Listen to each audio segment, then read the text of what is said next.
Hello, Pestilence here, and I have some locks that I just purchased off of eBay.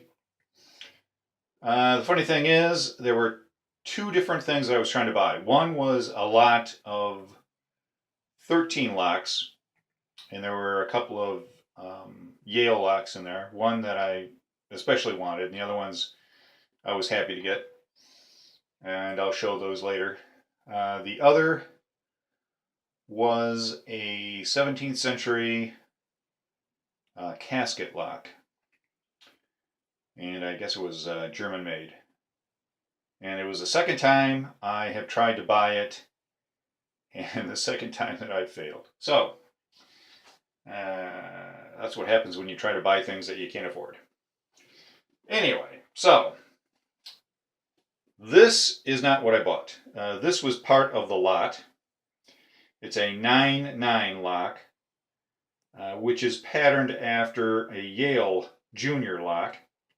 This is made by Walsco, I believe. Walsco? Walesco? Something like that. But it's not this lock. And this is one of the locks. But this is not the smallest lock that I have. And it's not this one. This is not the smallest lock that I have. Although I have several of these that were my dad's. No, instead it is this one. And this is probably, it is as big as, whoops, try not to drop it here. It's as big as my thumbnail without the shackle. It's amazing. They've actually got the name and everything on the shackle here. It's an eagle padlock. Probably a dog collar lock, I would think. So, this one, and this one. And this one is a Poly John.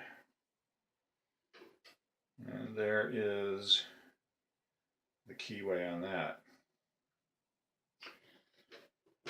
So I'm going to use a homemade rake just because the keyway is not big enough to get a tensioner in there. Along with, oops, well, there we go. Okay, so hope you were paying attention. Okay, there's that one. This one,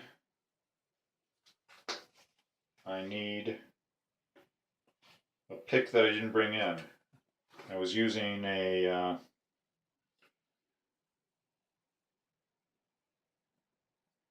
one of my other picks. And this one, let's see if I can get in there and find that.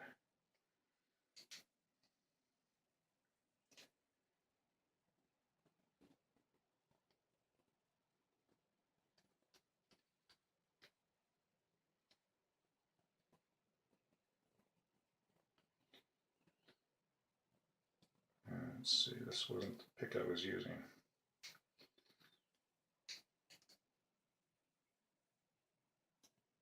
And there we go. But it's got a nice spring on it still. Still pretty springy. Okay, and this one, I'll be right back. Okay, this is what I needed.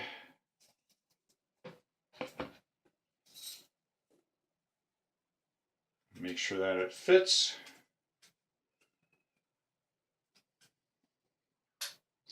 And there we go.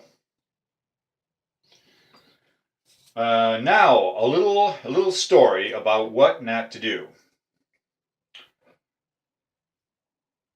As you can see, I have a Cleveland four-way lock that was painted, and it still has a pretty nice patina on it. And I decided I was going to try to pick it, and so I I used, yeah, not gonna put this in there very deep. Anyway,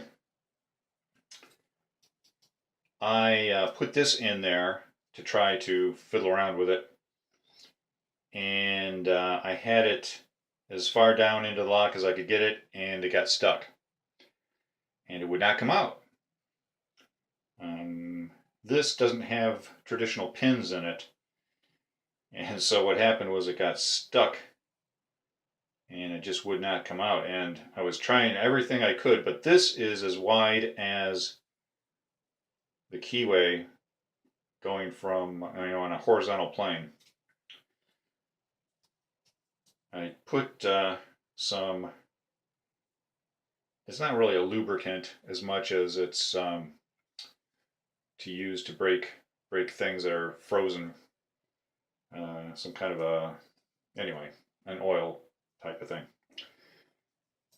And I put that in there in the hopes that it would make whatever it is in there would unbind so that I could pull this out. And of course it didn't happen. And I had tried putting other things down in there to push it aside and get it out. And eventually I did. But yeah, I'm not going to make that mistake again. I also tried using picks for cars, for wafer locks. Yeah. Now these are not wafer locks. These are can't remember that anyway. So anyway, I've seen the picks for this type, and it reminded me of the two-sided wafer locks for cars. And so what I did was I tensioned one side like that, and then tried to keep it from intruding on the other plane there, and then I'd put that in there and would go back and forth trying to rake it, and then I would hold it in place and change this to the plane that I just raked. And as you can see, it didn't work. Yeah, so there we go. Okay, so we have this one, and this tiny, tiny, tiny, tiny, tiny one picked. So thanks for watching, and hopefully I will get the other video shot again, and only this time I'll get it shot and not think that I have it shot. So take care, thanks for watching, stay legal, bye.